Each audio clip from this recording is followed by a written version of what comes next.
Geary shifted his gaze to the display of the primary inhabited world. "There's some spectacular scenery down there. Even with all the worlds humanity has settled, there was something unique about it, something you had to be there to appreciate. That's what everyone said, anyway." "Unique?" Dejani sounded simply doubtful now. "Yeah," Geary repeated. "I saw an interview with someone who had been there.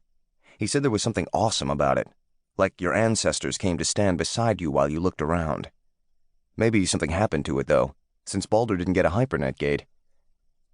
He glanced over at Dejani, who still seemed baffled, but also, as usual, willing to take the word of a man she believed had been sent by the living stars to save the Alliance. She indicated her display. "Do you want to avoid bombarding the primary planet, then?" Geary almost choked.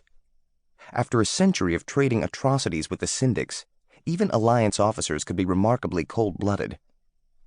"Yes," he managed to get out. "If at all possible." "Very well," Dejani agreed. "The military facilities seem to be primarily orbital, so if we have to take them out, it won't require surface bombardment." "That's convenient," Geary agreed dryly. He settled back, trying to relax nerves that had been on edge as the fleet entered Baldur. "Syndic combatants identified orbiting the third planet," Dauntless's combat watchstander announced as if on cue. "An additional Syndic combatant has been located in space dock orbiting the fourth planet." Geary, hoping he hadn't too obviously jerked to attention at the announcement, zoomed his display in on the enemy ships. Anything that hadn't been seen until now had to be pretty small. They were. 3 obsolete nickel corvettes and an even older light cruiser. The cruiser was older than him, too, Geary reflected. And here we both are, still fighting a war far beyond the time either of us ever planned on. At least I'm in better physical shape than that ancient cruiser probably is. 5.5 light hours distant, Dejani confirmed. Orbiting between the third and fourth planets. They'll see us in roughly 5 more hours. She smiled. They obviously weren't expecting us. Geary smiled back, feeling relieved. Every time the fleet left jump, he had to worry about encountering a Syndic ambush. The only way to avoid that was to keep the Syndic leadership guessing as to where the fleet would be next. The lack of even picket warships posted near Baldur's jump points meant the Syndics had no idea the Alliance fleet would be showing up here, or at least hadn't figured it out as a possible destination in time to get a courier ship to this star system. Odds are they'll run, then. If they don't run, I want an analysis of what they might be concerned with protecting.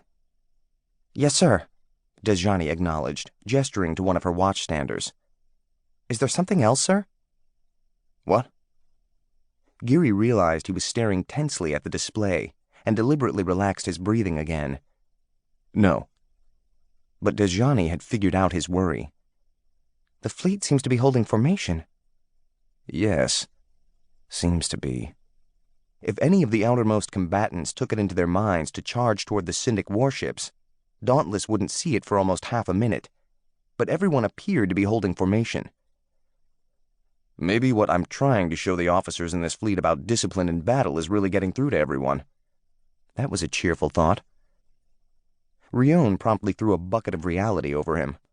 Or maybe they're holding formation because the Syndic combatants are 5.5 light hours distant. Even at full acceleration, an attempted intercept would take quite a while. Dejani gave Rion another cool look as she had the navigation system run the intercept. If the Syndics held course and didn't run, an intercept would require about 25 hours at maximum acceleration and deceleration, she confirmed reluctantly. But I assure you, Madam Co-President, that before Captain Geary assumed command, we would still have had ships already launching themselves on that charge. Rion smiled thinly and nodded. I have no reason to doubt your assessment, Captain Dejani.